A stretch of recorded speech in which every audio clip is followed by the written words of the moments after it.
All right, let's put the women and children to bed and go looking for dinner. Jon Rothstein here on the CBS Sports College Basketball YouTube page. Episode 2 of this new venture, this new podcast, and what a day it is to get behind a microphone. Later in this show, I will be joined by McNeese head coach Will Wade, whose team clinched its second consecutive berth to the NCAA tournament last night by winning the Southland tournament title. Want you to get into the chat. I want you to send me your questions. Also want you to subscribe and hit the like button. Make sure that you are following everything as we get going here today. We're going to get to your questions, your thoughts, and your concerns here in just a minute, but we are now just 3 days away from Selection Sunday. There's a lot of meat on the bone, and we are going to start, as always, with 3 big things. And the biggest thing of the day is an injury that is completely unfortunate, and it's something that you hate to see this time of year, because this happens a lot of times in show business. When I woke up today and I thought about what I was going to talk about and what I was going to open this show with, it was obviously going to be a recap of the early games. It was going to talk about what was on the horizon tonight and look at the overall landscape of the NCAA tournament. And the overall landscape of the NCAA tournament looks completely different now than it did at noon Eastern today. And that's because Duke's Cooper Flagg, somebody who is right there with Auburn's Janai Broome to be the National Player of the Year, suffered an ankle injury in Duke's win against Georgia Tech at the ACC tournament. He was taken back to the locker room. Jon Scheyer said after the game that X-rays were negative. That's a good sign long-term for Duke. But Duke also lost Maliq Brown, who I talked about on Tuesday's show, who is an incredibly, incredibly important defensive piece for Duke's long-term aspirations of getting to the Final Four and competing to win a national championship. The entire complexion of the Final Four national championship picture shifted today, because now we have a new dynamic. Now, all of a sudden, we have questions surrounding Duke being at full strength. Now, all of a sudden, we have questions over Duke not just having Cooper Flagg back before the NCAA tournament, but also, will it have Maliq Brown back for the NCAA tournament after Brown was taken to the hospital as he re-aggravated his shoulder? Duke coach Jon Scheyer addressed Duke's health after the game. Convinced by everybody in the locker room when I go back that he should play. You know, it's not worth it. You know, it just isn't. And again, I mean, he was swollen already. It's not about being ready to go tomorrow. That's not the most important thing for us. We got to see if we can get him right for this run that we can make in the tournament. But I would have to be really convinced that we should even consider seeing if he can go tomorrow. And he may not be able to go anyway. He probably won't be able to go anyway.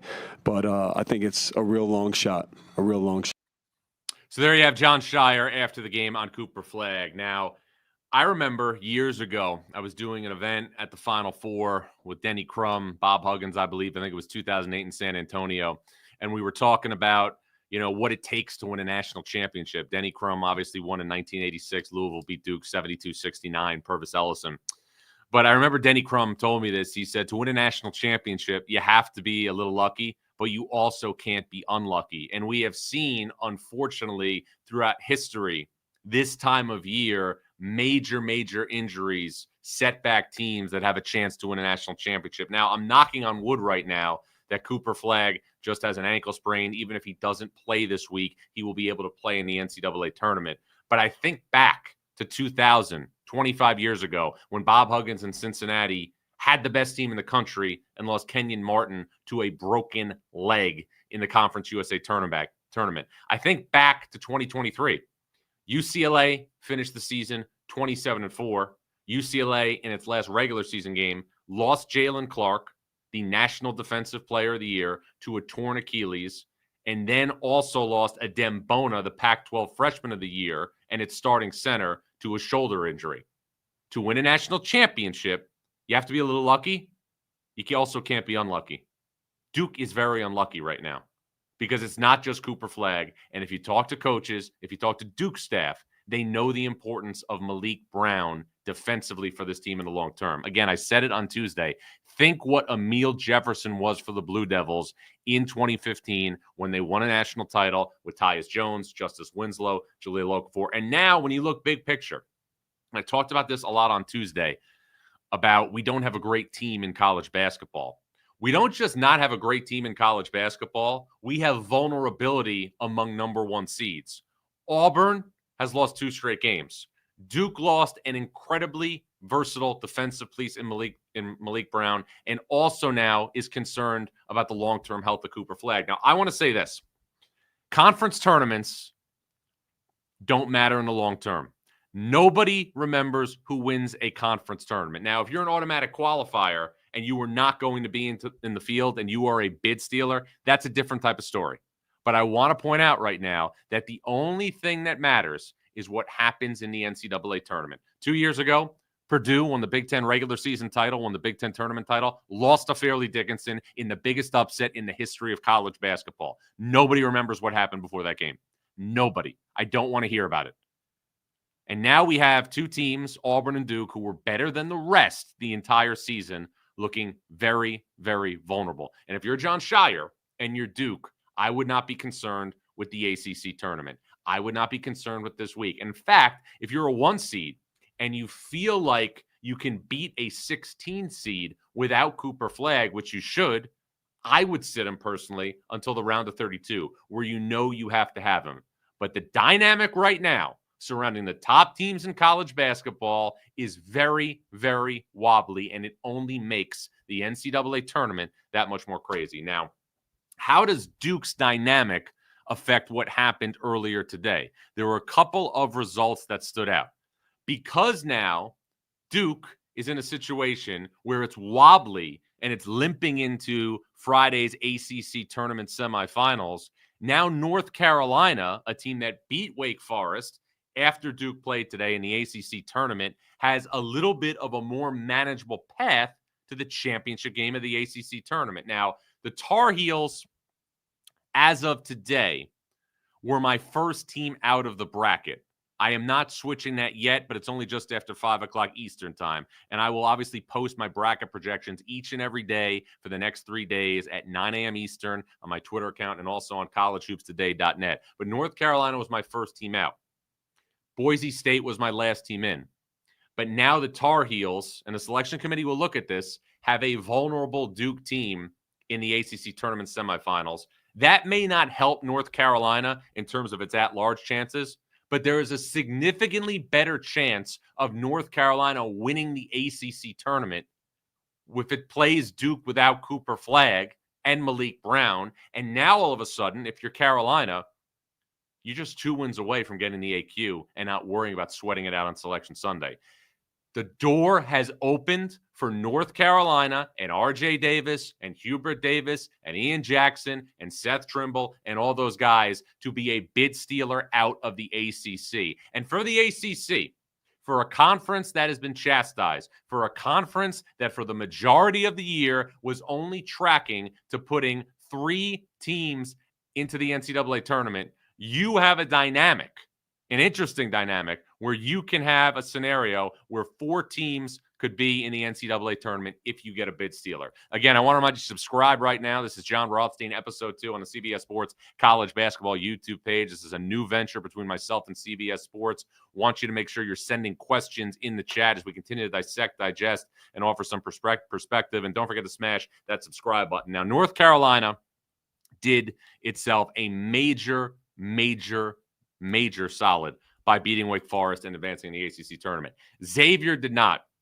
Xavier got a terrific game today from Ryan Conwell against Marquette at Madison Square Garden, 38 points, but Xavier came up 2 points short in a very difficult 89-87 loss. If you're Sean Miller and Xavier right now, and you can see there Conwell 38, 13 of 18 from the field, 15 and 7 from Fremantle, 28 for Cam Jones. If you're Xavier right now, you are sweating, you are schwitzing from now until Selection Sunday. You're all verklempt. Now, I have Xavier comfortably in as of this morning, but we know things can change.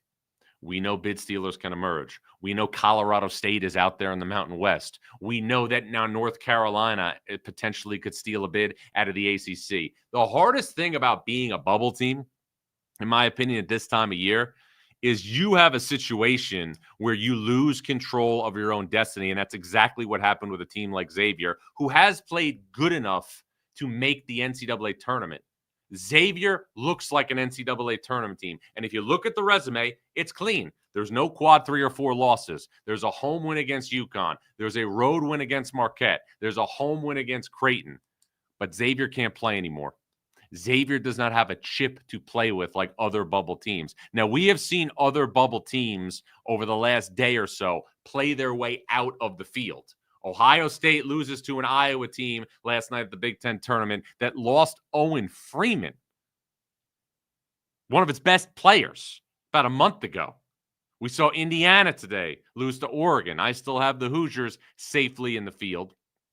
And we have seen time and time again the bubble becomes soft. Texas and Texas A&M are in a 4-point game right now in the SEC tournament. We will monitor that for you as we go along. And on CBS Sports Network here in about 20 minutes, we're going to have a big-time bubble game between Boise State and San Diego State.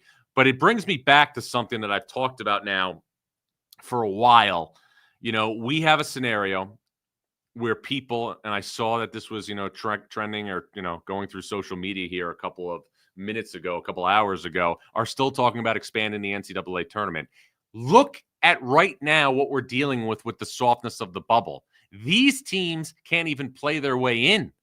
Ohio State's 17-15, going to miss the NCAA tournament for the 3rd straight year. People want to expand to 72. People want to expand to 76. I've said it before, and I'll say it again.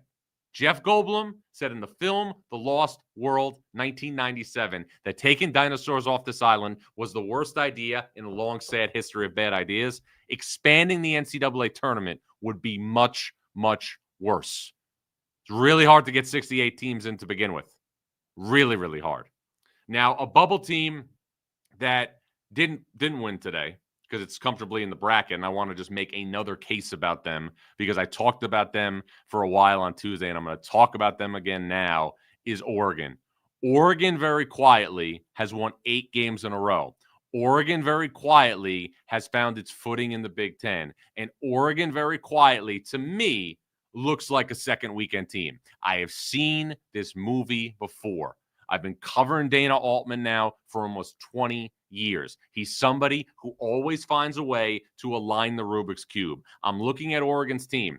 You've got a steady, capable point guard in Jackson Shellstad. You have Nate Biddle in the middle. You also have a quality piece emerging in Kwame Evans off the bench, who's been like a 7-7 guy during his 8-game winning streak. And Dana Altman multiple times has made an adjustment or two at this juncture of the season that has gotten Oregon probably to places nobody thought it could go on February 1st. I'm seeing it again. And this is the amazing thing now with these power conferences of huge, huge sizes. Oregon was the 8th seed in the Big Ten tournament. It will be a significantly better seed in the NCAA tournament. And we've got Oregon and Michigan State coming up in a Big Ten tournament quarterfinal game on Friday. Who needs spring training?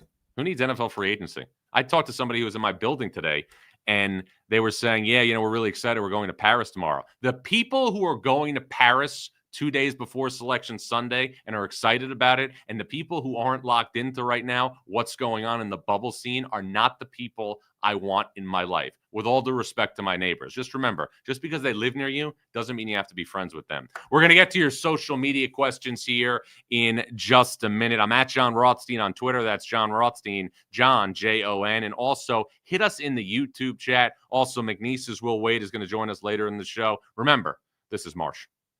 Who's in? Who's out? Let the madness begin. The NCAA Men's Basketball Championship Selection Show on CBS and streaming on Paramount Plus.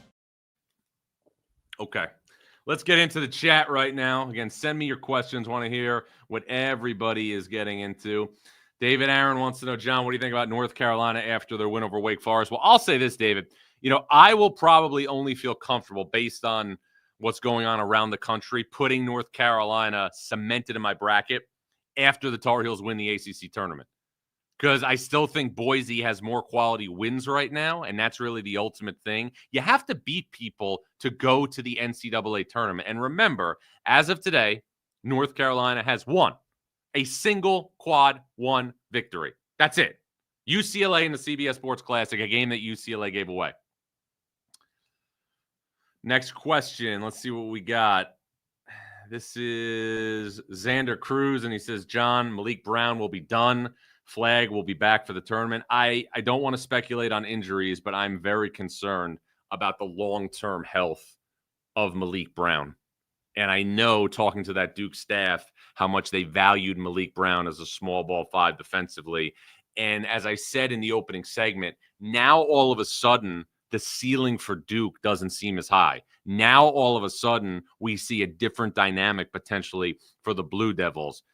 Knipple was great today, 28 points. Isaiah Evans was a guy today, as he's been for so much of February. But Duke, to win 6 games, to win a national title, to get to a Final Four, you got to have all hands on deck. You got to have all hands on deck. Again, keep hitting that subscribe button, and also be in a situation where you're sending me all of your questions. David Aaron again wants to know, Jon, how was Xavier comfortably in? Well, it's interesting. When you look, David, at everything that's going on in terms of the resumes, and I went a couple years ago to a mock selection of the bracket in Indianapolis.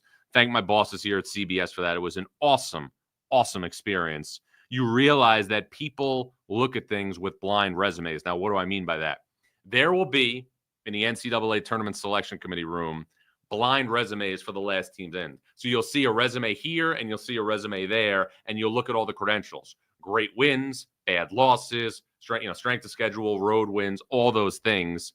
And if you're looking right now at Xavier's resume, it's pristine. You have no quad 3 and 4 losses. There's not a lot of obviously wins that are quad 1, but I will say this is a big thing to monitor if you're really in the weeds on this thing, and it's really, really important. UConn will enter tonight's game against Villanova at Madison Square Garden, ranked 31st in the net. It slid from 30 to 31 after Baylor won yesterday in the Big 12 tournament. Why is that so important? Well, it's real simple. If UConn can go on a little bit of a run here at Madison Square Garden, it helps Xavier. Because if UConn becomes a quad 1 victory, which means it has to be in the top 30 of the net on Selection Sunday, it would be a quad 1 win for Xavier. That is a huge thing to monitor when you're looking at Xavier right now, potentially playing its way to the NCAA tournament. Now, I expect Xavier to be in the NCAA tournament, barring a slew of bid stealers here. But I think if Xavier plays in the NCAA tournament, it will be in the First 4 in Dayton, which is about an hour from the Musketeers campus. Scrolling through your great questions right here as we continue to, get set for the greatest time of the year. Jared Scott wants to know, Jon, is St. John's offense strong enough for a deep run of the Final Four? All season long, I have been waiting for St. John's to go through a drought and lose a couple of games, and it hasn't happened. And, my father, his grandmother, my great-grandmother, grew up across the street from Joe Lapchick, the famous St. John's coach. So he is a massive, massive St. John's fan. I text with him all the time about it. And he can't believe that this team is 28-4. And I tell St. John's fans this all the time. You may never have another season like you're having right now, because I have seen this program be mediocre for 25 years. St. John's has not won an NCAA tournament game since 2000. How long ago is that? Jay Wright was still a head coach at Hofstra. And here's another nugget I want to get on St. John's. St. John's, prior to last season, had not played in the semifinals of the Big East tournament since 2000. With Rick Pitino, with one hire, St. John's will play in the semifinals of the Big East tournament in back-to-back years, his first 2 seasons. That's what one hire can do. That's how you transcend the program. We are in such an interesting time right now in college athletics because so many people who got slapped on the wrist by the NCAA have been granted second chances. And there was a lot of pushback at the time about certain athletic directors going in that direction. 11 years ago, Auburn hired Bruce Pearl when he still had a show cause. How's it turning out? 5 years after hiring Bruce Pearl, Auburn played in its first Final Four ever. Going to be a 1 seed this year. 11 years ago, Houston hired Kelvin Sampson. How's it working out? Houston's about to be a 1 seed in the NCAA tournament for the 3rd straight year. St. John's, after Iona did it, hired Rick Pitino. How's it working out? St. John's could be a 2 seed in the NCAA tournament and has won a Big East regular season title for the first time since 1985. I was 18 months old at that time. I'm a long ways from being 18 months old. And Ole Miss, who received some pushback after it hired Chris Beard, is now going to be a quality single-digit seed in the NCAA tournament and beat Arkansas today with John Calipari. How's it working out? Those are 4 examples of coaches who had off-the-court issues and got hired. Somebody took a chance on them, and they all have been home run hires. Who's going to hire Will Wade? That's the million-dollar question right now, this coaching cycle. And we'll find out how Will Wade, after 2 years at McNeese, has the Cowboys at 57-10 and headed to the NCAA tournament for the second straight year. McNeese head coach Will Wade joins us when we return. Jon Rothstein, episode 2 here on the CBS Sports College Basketball YouTube page. To the biggest moments from the big dance with NCAA March Madness Bracket Breakdown. Sunday on CBS Sports Network. McNeese is 27-6 and has won the Southland Conference Tournament for the second consecutive year. And the head coach of the Cowboys is Will Wade, and he now joins us. And Will, welcome. Is today more relief or joy for you? Little bit of both. Obviously very happy to go back to the NCAA tournament, but there's a lot of pressure in these one-bid leagues. I mean, we were dominant for 2.5 months, but it came down to 40 minutes against a really, really good team in Lamar, and so it's you're so excited. You're excited for the guys, but you're also just relieved because you feel like, it could have ended like that. It'd have been a fast ending to a tremendous season, and so. I'm a little bit of both, but really looking forward to Selection Sunday and seeing where we head and seeing if we can play a little bit better than we did last year. Now, since you've taken over McNeese's program, your record is 57-10. How have you went 57-10 in 2 years at McNeese? Pretty simple. We got good players. Look, we have really good players. I say all the time, it's the horse, it ain't the jockey. And so, you're not winning the Kentucky Derby on a mule. So you better have the right horses to win the race, and we've had that. It started. Last year we got a kid, Shahade Wells, who was the Player of the Year, the Newcomer of the Year. We had C.J. Felder and Tavion Cullum. We just had a lot of good players. And because I just was texting with Hade, and he was so excited. And I told him, you're the one who started the whole thing. You came here when this was just a concept, and I think that led to us being able to get in the portal and get some other good guys this year, but I'm most proud of our consistency. I'm not a big slogans guy. We don't hang up a bunch of signs or any of that stuff because I think that's just a waste of time. But I do tell our guys, you never bet against consistent behavior. I think that the best people in your life are the most consistent people in your life, no matter what your vocation is. And so, I'm most proud of our consistency. We've gone 40-2 in the league, and hey. Yeah. You can have the best players in the world. You can have, it's still hard to win. And it's really hard to win in the league on the road. And in the position we became in McNeese, we were the biggest game, for most people on the road. They had their biggest crowd. They were handing out T-shirts, whatever else. And, just the consistency of our guys is probably what I'm most pleased with. Now, as you look forward, you're always evolving as a coach, but I'm curious, what's the biggest difference in Will Wade today as a coach versus the final game that you coached at LSU in terms of a basketball perspective? I think you always learn stuff. I'm much more in tune with our defense than I was at LSU. My last year at LSU, I became more in tune with the defense, but I'm much more in tune defensively than I was earlier in my tenure. And last night the defense carried us in the game against Lamar. I've always had good assistants to do the defense. Coach Forrest, Coach Chambers, and Coach Hamilton help do the defense here at McNeese. But I'm much more in tune with what's going on with what Coach Chambers wants and what Coach Hamilton wants and what Coach Forrest wants. I'm much more in tune, with all of that. Than I was probably early in my career. I still do a lot of the offensive stuff, a lot of the special situation stuff. I enjoy that. Found as a head coach, you got to do things that give you energy, and so that gives me energy. I enjoy that. But while I was enjoying that before, I was pretty much turning a blind eye to some other stuff defensively, and now I'm much more in tune with everything. And like I said, Coach Chambers coordinates it and does a phenomenal job, and Coach Hamilton and Coach Forrest do a really good job, really good job with the defense as well. Will, how often do you think about, again, being a power conference head coach? I think about it. I'd be lying if I said I didn't.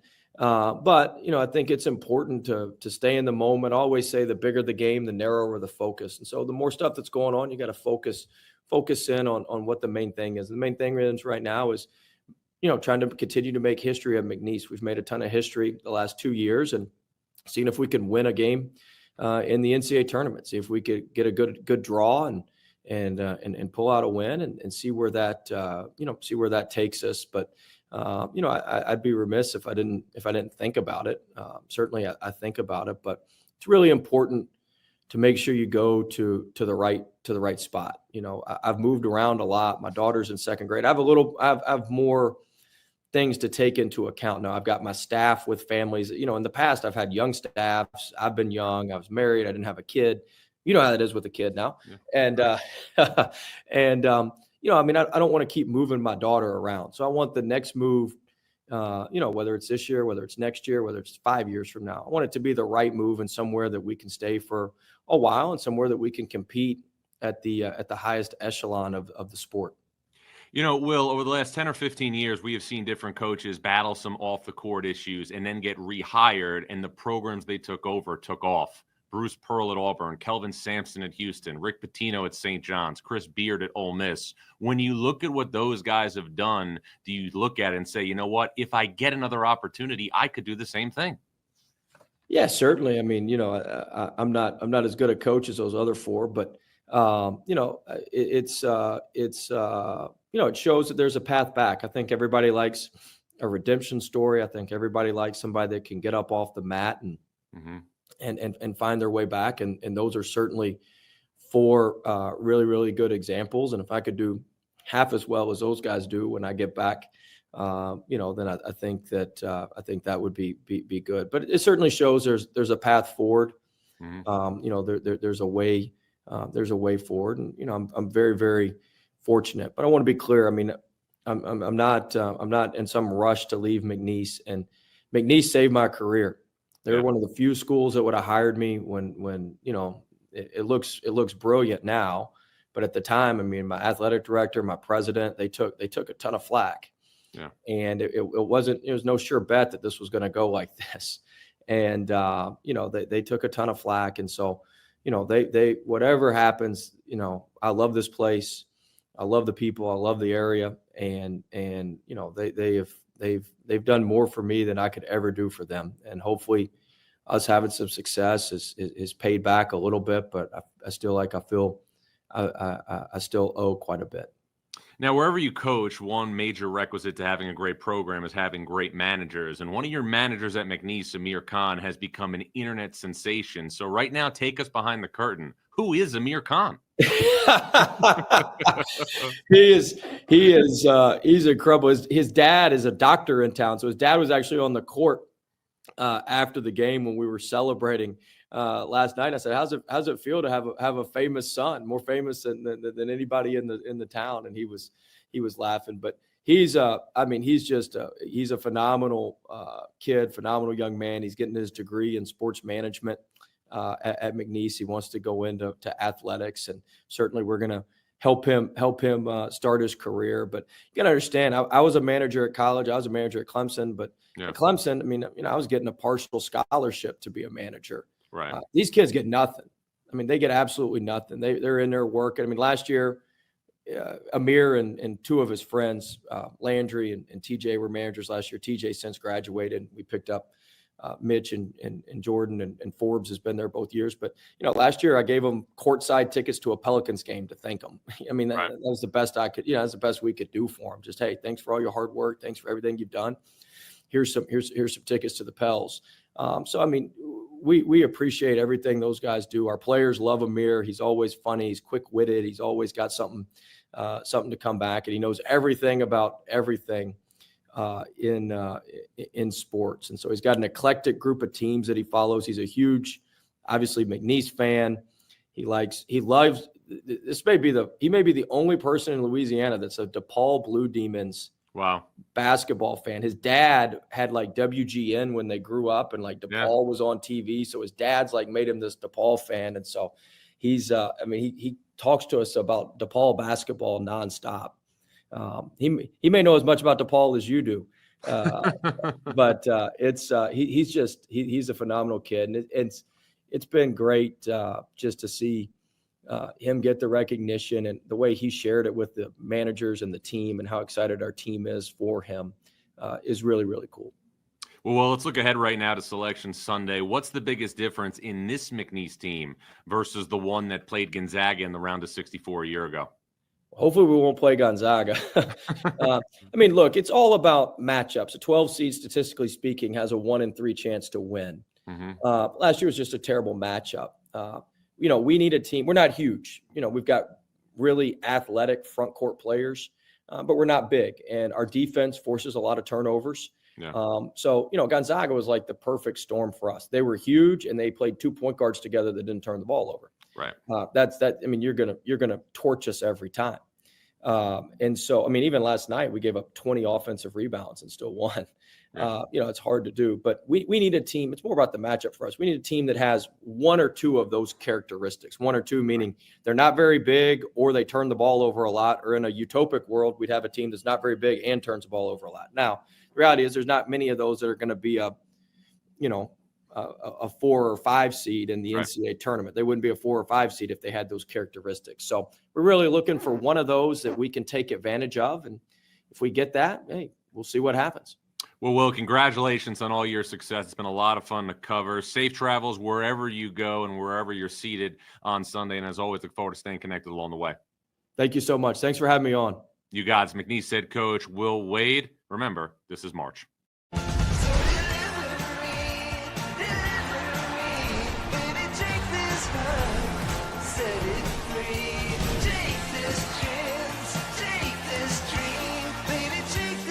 The NCAA Men's Basketball Championship Selection Show on CBS and streaming on Paramount Plus. All right, thanks to McNeese's Will Wade for joining us right here. And again, we will continue to be giving you coverage all the way through the Final Four in San Antonio. A big bubble development going on right now. Texas has opened up a 9-point lead over Texas A&M in the second half. Kendall Weaver has made a big comeback for Texas, really giving them some stability on the perimeter. We are monitoring that game moving forward. Also want to send you in just a couple minutes when we sign off to CBS Sports Network, San Diego State, Boise State. Huge game with bubble implications. The loser will definitely be schwitzing on Selection Sunday. Couple of games tonight to keep an eye on. Also on CBS Sports Network first, Nevada, Colorado State. Colorado State 17-4 since starting the season 5-5. Nico Medved has done a masterful job. Kansas and Arizona, 2 great brands in the Big 12, played last week at Allen Fieldhouse. I still am very concerned with Kansas. Gave up 90-plus last night to UCF. It would not shock me to see Kansas lose tonight to Arizona and then get blown out in the first round of the NCAA tournament. It doesn't feel like this is Kansas basketball under Bill Self. It feels like it's like Back to the Future 2, and then they're in the alternate 1985. It feels like an alternate version of Kansas basketball from what we've grown accustomed to under Bill Self the last 20 years. And then we got 2 great brands at Madison Square Garden. Villanova against UConn. Villanova was the team in the Big East that I identified as any team that could be a bid stealer in the Big East. Villanova has beaten a lot of the Big East best teams, but, I'm thinking about UConn, a team that's ripped through the NCAA tournament the last 2 years like a chainsaw through butter. I know I talked about them on Tuesday, and going into championship week, nobody's talking about UConn. Going into championship week, nobody is talking about them as a threat. And I said this on Tuesday. I've said it on other platforms. I'm saying it again. Since UConn landed from the Maui Invitational in November with Liam McNeely in the lineup, the Big East freshman of the year, UConn's 13-3. 2 of those losses are against St. John's. UConn does not have what it had the last 2 years, but it still has enough to win the Big East tournament this week, and it still has enough to win multiple games in the NCAA tournament. Do not count out the 2-time defending champs. just yet. I will be in studio on CBS Sports Network all night into the very early hours of the morning, and I will also be on CBS Sports Network through the rest of the weekend before I hit the road for the NCAA tournament. Stay tuned to my social media accounts on Twitter to promote the next time I will visit with you. Enjoy the games, and remember, most importantly, we sleep in May.